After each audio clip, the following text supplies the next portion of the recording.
I'm Nathan Wooldridge. My job is campus beekeeper with the Environmental Center, and I'm a geology major.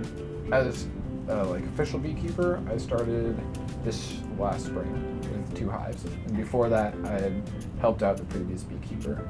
My interest in bees has kind of grown over the last couple of years. I went to a couple apiaries, which is like where they keep bees, and then I got here and saw that the position was open, and that's when I really, started to get into it.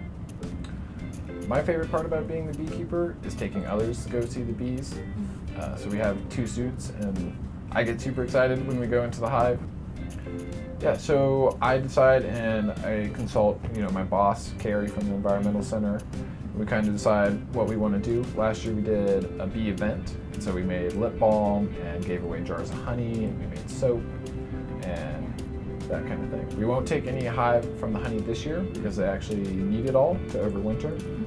Yeah, so being the beekeeper here, I guess it's not as intensive as being a beekeeper somewhere else. If you had more hives, it's more going into the different hives and seeing what's going on. Well, I just have 1 hive, so it's pretty easy to tell how they're doing overall.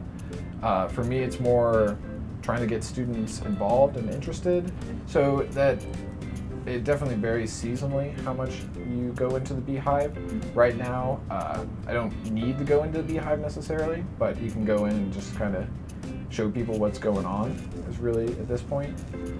It's more, you go into the hive more in the spring to see how the queen is doing and how the hive is progressing. At this point, they have everything pretty much ready to go, and they're just getting ready for winter. So bee populations and pollinator populations are really interesting. I read this peer-reviewed article that said bee populations, like Apis mellifera, which is the European honeybee, it's what most people keep as bees, is actually up in population worldwide as more people are starting to keep bees.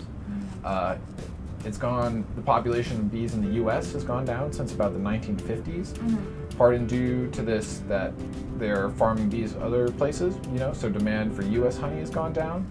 Also, I think in part the way that we keep bees now, commercial beekeeping is pretty hard on the bees. It stresses them out, it spreads disease, and so that really causes colony collapse disorder and loss of hives, which has contributed to that loss.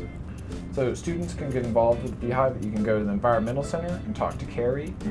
She writes down contact information to get in touch with me, or you can just send me an email through the school email if you really want to come out, and we can put on a suit and